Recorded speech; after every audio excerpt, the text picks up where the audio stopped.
Morning, and welcome to a new episode of Meatpacking Unpacked, Community Connected, brought to you by the Meatpacking District. My name is Jeffrey LeFrancois, and I'm the Executive Director of the Meatpacking Business Improvement District. I'm feeling particularly good today because I got a haircut last week, and it's just really refreshing. So I hope everybody's finding ways to feel a little bit better as we get further and further into our phases of reopening.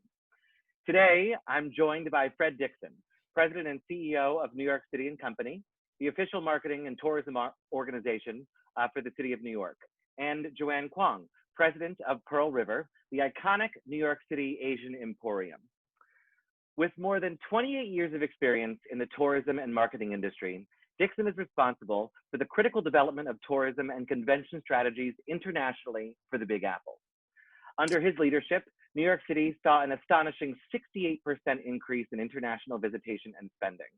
Dixon is a valued leader in the field globally and serves on boards of trade organizations locally and nationally.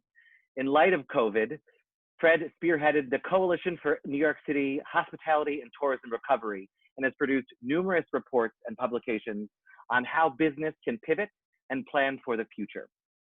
Joanne Kwong, president of the famed Pearl River Market and a favorite of mine, came to her role unexpectedly. After witnessing the public lament that followed the 2016 closing of the historic Friendship store down in Soho, Joanne joined her in-laws, the original owners, and reinvented the brand, opening 3 new Manhattan stores in Tribeca, Chinatown, Chelsea Market, and the Museum of Chinese in America. A 4th store is focused on Asian foods and will hopefully be opening soon inside Chelsea Market. Under Joanne's leadership, Pearl River serves as a dynamic hub for the Asian American community, hosting events, generating digital content about traditions and culture, and serving as a platform for Asian American entrepreneurs, designers, and artists. She was born and raised in New York City and is a proud Upper West Sider, which I hope makes for an easier commute when she comes down to visit the store at Chelsea Market. Yes. So thank you both for being here today. It's great to have you. Thank you so much, Jeffrey. Thank you, Jeffrey. Absolutely. Sure. Fred, let's start with you. And I think a lot of New Yorkers don't know what NYC Company is.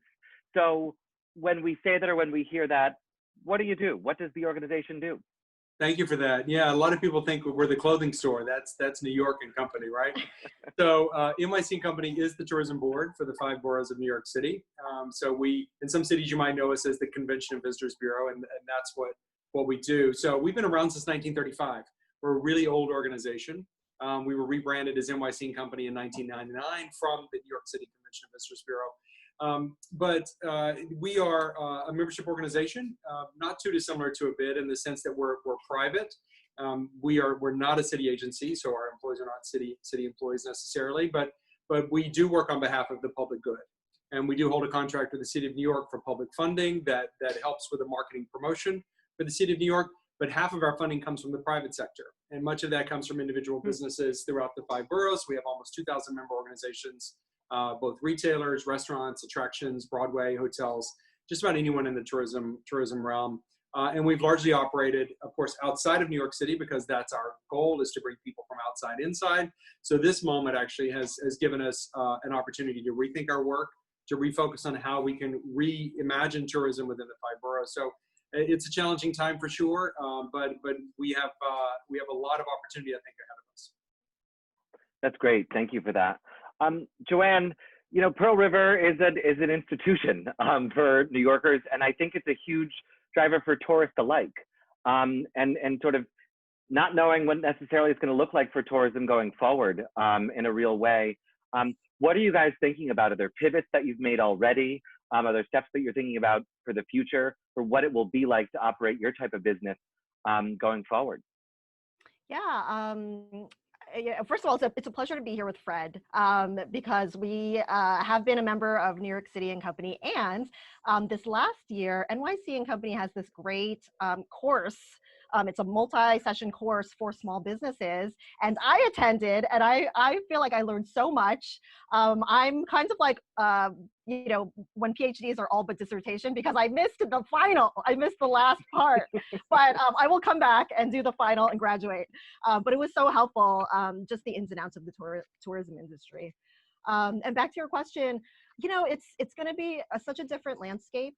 One of the things that I was focused on when I joined my in-laws is to kind of protect the company from having just one big, large store where if some big disaster happened, that we would have to close again. And so in that sense, because we opened 3 stores, we do have a large flagship downtown near our old store. That's probably more geared towards locals. Locals come from, all 5 boroughs, and I would say the tri-state area, Jersey and Connecticut too, to come visit.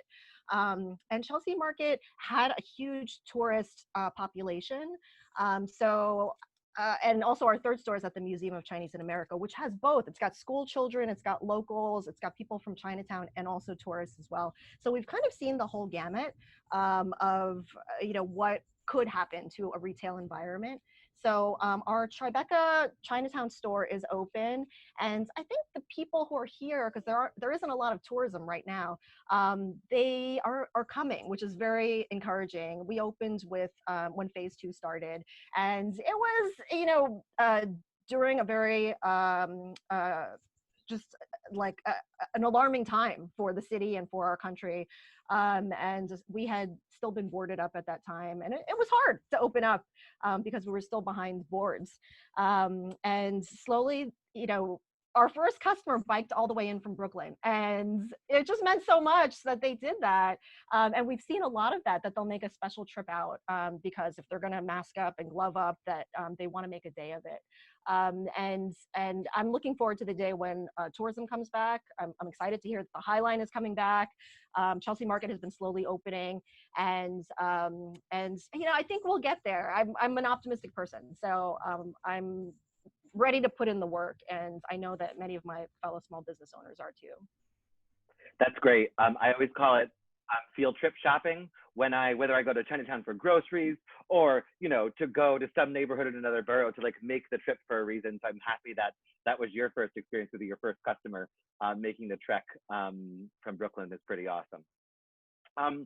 Fred, how are you engaging with city businesses? And you've produced some incredible reports, and thank you for that. As a neighborhood that relies tremendously on tourism, we've been keeping a keen eye on what you guys have been putting out. What's your engagement like right now? Thank you, Jeffrey. And Joanne, thank you for being part of Tourism Ready. I'm going to make sure that you get that diploma for it. We're going to figure that out. It's a great program. Yeah, it's a challenging time, right? And I love Joanne's optimism, and we've tried to adopt that same optimism. So from the earliest days, we really took a stance to keep our audiences inspired. So from the very beginning, we knew that people were moving into lockdown, travel was halting around the globe, but we needed to keep New York City top of mind, and we needed to keep folks inspired to think about New York. So we launched an initiative called Virtual NYC, which really gathered all of the great programming online from arts and cultural organizations, even attractions and performing arts across the 5 boroughs, and we gave it a platform, and we promoted it worldwide. School children have used it to help do their homework. We've helped keep people inspired and entertained around the world with great performances from organizations like Alvin Ailey to Carnegie Hall, to just think of any group across the city, and we've been fortunate to help stream a lot of their content. So it really was important to us in the early days that we kept folks inspired. At the same time, we looked to inspire and to organize the business community, as you referenced, Jeffrey. And so we began to put together the coalition and bringing together business leaders from across the 5 boroughs. Some folks may remember that NYC Company stood up a similar coalition after 9/11 called New York Rising.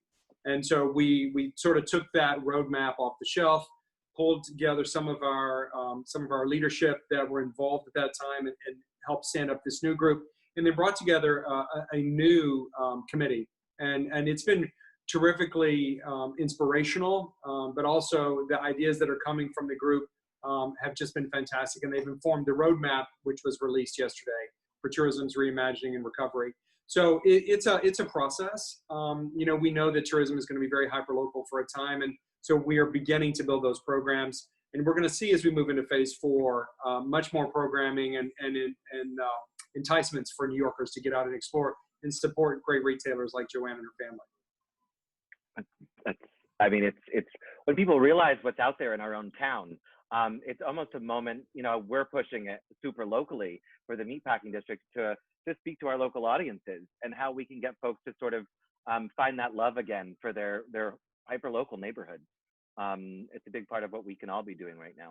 Absolutely. As we've said oftentimes to the media, it is not a consolation prize to spend your summer in New York.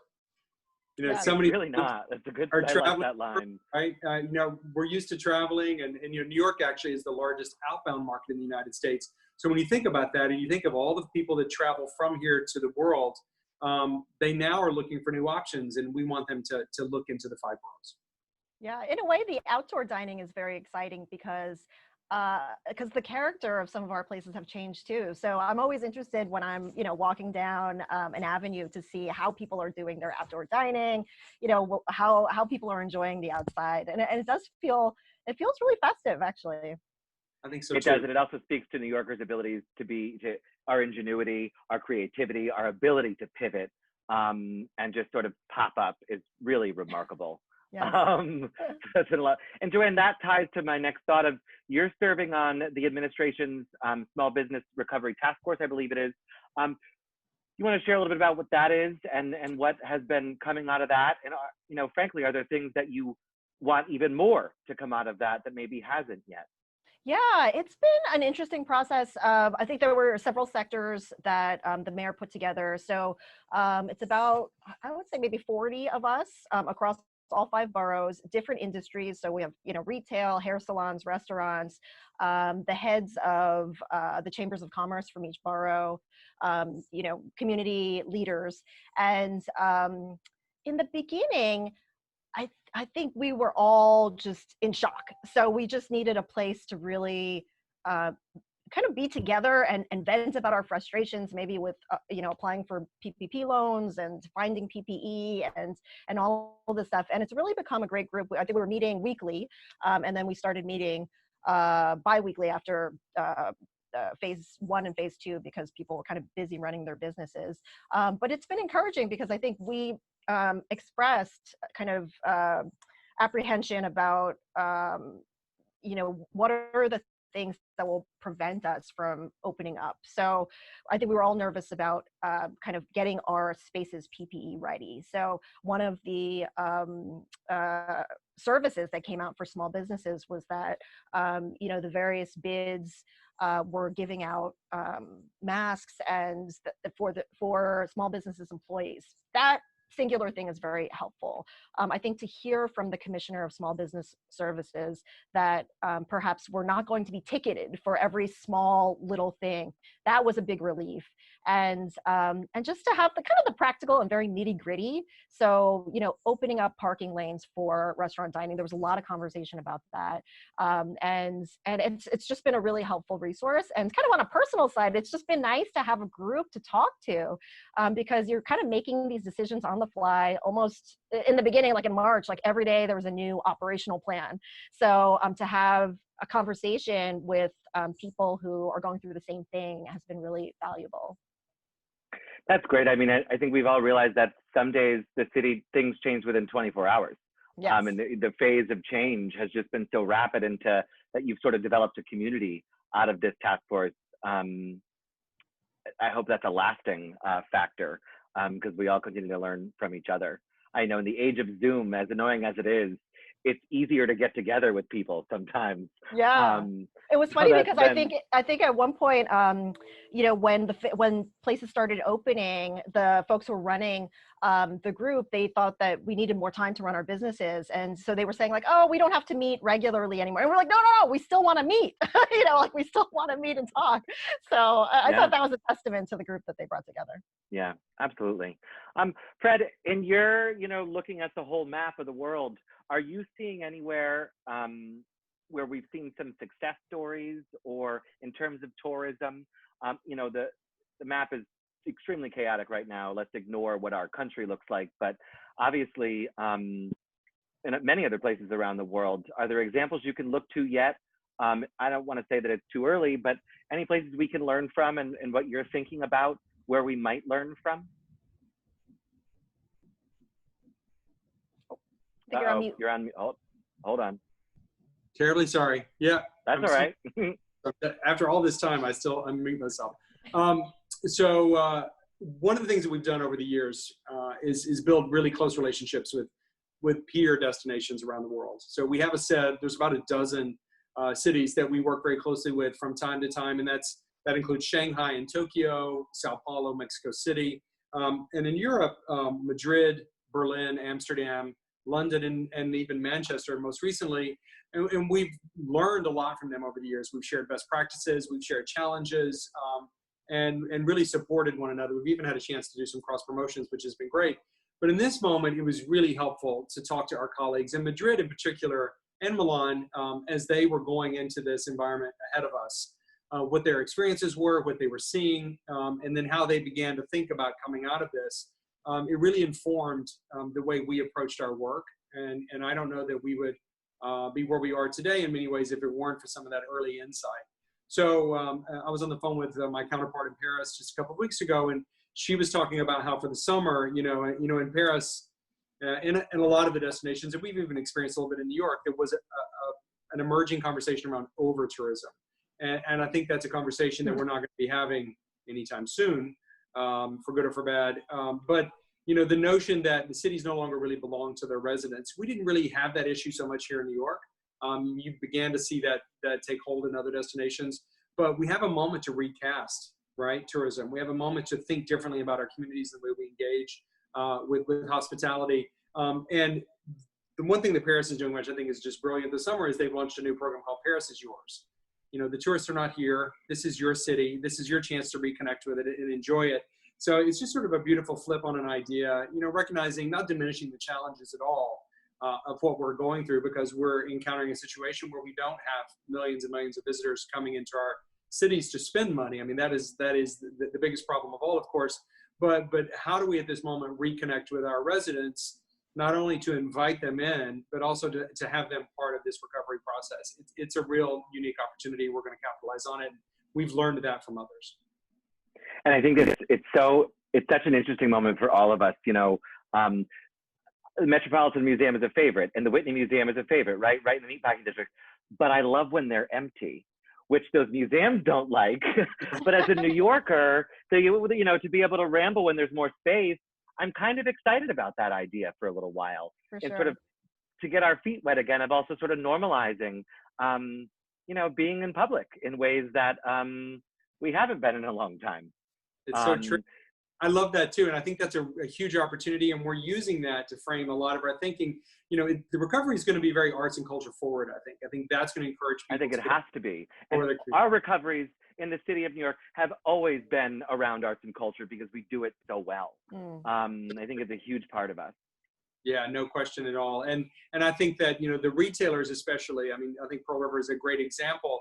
New York on the other side of this crisis will not be as great if our small businesses are not there with us, right? I can't bear to think about New York without its restaurants and its retailers in particular. So that is the flavor of our city. That's who we are. So the opportunity for New Yorkers to support small businesses, particularly those that make up such incredible character in our neighborhoods, is huge. And I think everyone is beginning to feel that obligation.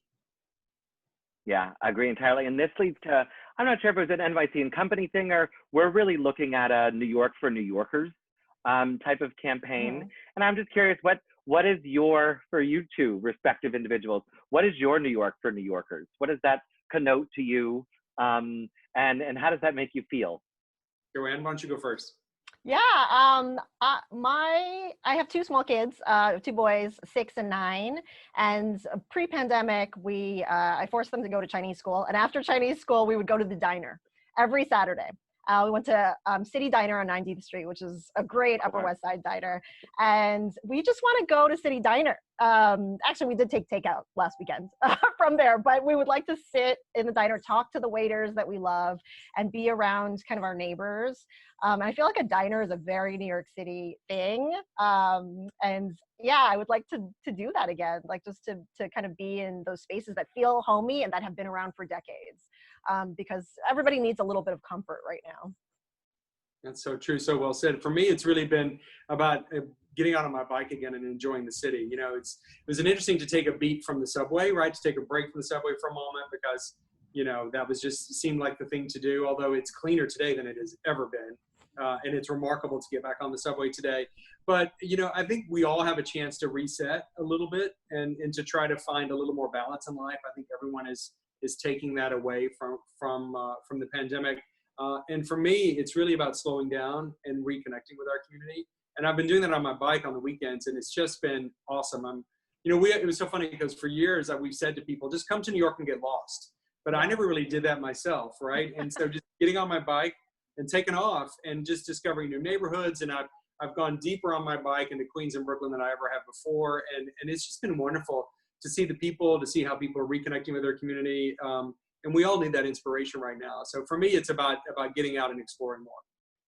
Yeah, and I would say, just to add to that, when everybody returned to Chelsea Market, it was almost like coming back to college after being away for the summer, because I love that example. Everybody was gone, and it was like, oh, how are you doing? And we were all kind of, I guess, in different dorm rooms because we had different spaces, but it was just really nice because I think usually the market's so busy that you don't really have that much of a chance to say hi, how are you? How's your family? I feel like everybody's always asking about your people, your friends, and if everybody's in good health and okay.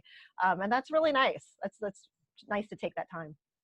And what we've heard and what I'm so excited about is, we found early on in meatpacking that a lot of restaurants closed completely and didn't even offer takeout or delivery, because it's not the model for a lot of the type of restaurants that we have in the district. And then as we got, longer and longer into the pause in April and May, they started doing it and in takeout and delivery. And it was hard to not want to hug the people you hadn't seen in a while, because we can't be hugging people right now, which is really difficult. But the stories and everybody getting chills of like, it's so nice to see you again. And it's, to reconnect and to reestablish the connection with with your locals. Because as much as we're a neighborhood reliant on tourism, that steady current of locals matters a lot as well, I think, to the city as a whole, Sure. in a big way. I guess my final thought before we sort of jump into that fire round is, everybody keeps thinking, I say BC, before COVID, of the sort of normalization of things. What do you see as steps we can all take to begin to sort of normalize what will be the daily mask wearing and habitual change across the city? Are there any things that you've noticed already, whether it's from yourself or customer interactions or from conversations you've had with others, that will help to sort of normalize what's bound to be a significant change for our day-to-day? Yeah, I think that's a great point, because it is the mask wearing, it's the social distance, it's the hygiene that has helped us flatten the curve, and we can't go backwards, right? So New York, it's interesting. We had a conversation at our coalition meeting yesterday about this very topic, and New York actually has set a really good example for the country about how to, we had to learn hard and we had to learn fast. And the unfortunate reality, we did it with we were told to do it and we did it. Yes. It was just exactly. Mm-hmm. And I can't tell you how many conversations I have across the country with people in the industry that say, New York, good for you guys. You really embrace this idea. You came together as a community. You're setting an example. You're doing what's right. You're respecting other people.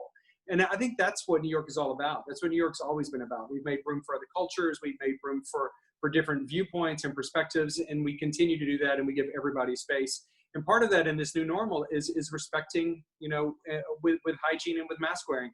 So I think that's going to be one of the greatest legacies here. I'm so glad to see everyone talk about it.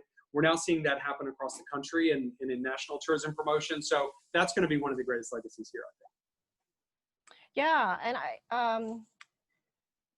I think from the beginning, everybody has different pain points about things that kind of make them nervous, right? So I think for some people, I was talking to my sister, so she lives in the suburbs in Connecticut, and for her, like, she wanted to wipe down groceries when that was a thing, and that wasn't a thing for me. But I felt like now I'm in a ritual of washing hands.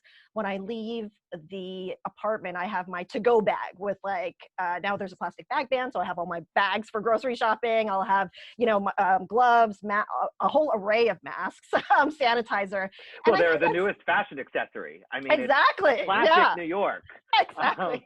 We sell a whole bunch of fashion ones. So, but yeah, I think it's what works for you, and especially getting, for example, our employees back to work. I think everybody has different things that they're nervous about. So if you're nervous about the subway, that maybe take the bus first. If you're nervous about being in an indoor restaurant, then don't do it. I feel like you have to do what you feel comfortable with at this point. And it was very heartening because when we opened the store, the Tribeca store is pretty big, so you're able to socially distance, and a lot of people were just back to normal. They're like, hey, can I come in? And that was when it was curbside pickup, and we're like, oh, I'm not sure you're supposed to come in. But like, I love that people have just different ways of approaching the situation. And I think because we are in hospitality and tourism, we're very conscious about it. But a lot of people, I don't know, they're going about their lives and they're making the best of it. So yeah, I feel like we have to be a little easier on ourselves instead of just forcing ourselves into situations where we have more anxiety. I think that's great and all true. So, okay, here's our fire round. I want to unpack a little bit more about each of you. So 4 quick questions. We'll get answers out of each of you. Joanne will start, and then Fred will answer the same question. Okay. So, park picnic or beach visit? Ooh, beach visit. Fred? Beach visit. All right. A night at the theater or a visit to the museum? That's tough. I'll take theater. You're going to get me in trouble, but I'm going to say theater too. Public transit or a bicycle? Oh, public transit. I love public transit. Yeah. Yeah, I'm going to say bicycle for sure. Got it. And dine out or take out? I take out a lot. I take out a lot. And I don't cook, so I'll take out all the time. There you go. You go. Well, this was really delightful speaking to both of you, and I really appreciate you joining us today and bringing your perspective and thoughts on the city and the neighborhood, and the work you guys are doing means a whole lot. Thank you, Jeffrey. It's been an honor to be with you, and we can't wait to get back and explore the Meatpacking District. Thank you. Yeah, we want to thank you for everything because we love the meatpacking bid. You've done such absolutely. Good work. We really appreciate that. Thank you both. And thanks for joining us today for Meatpacking Unpacked. And don't forget to subscribe to our YouTube channel and stay tuned to hear more from the city's cast of characters across the cultural, political, and business spectrum. We will see you all next week.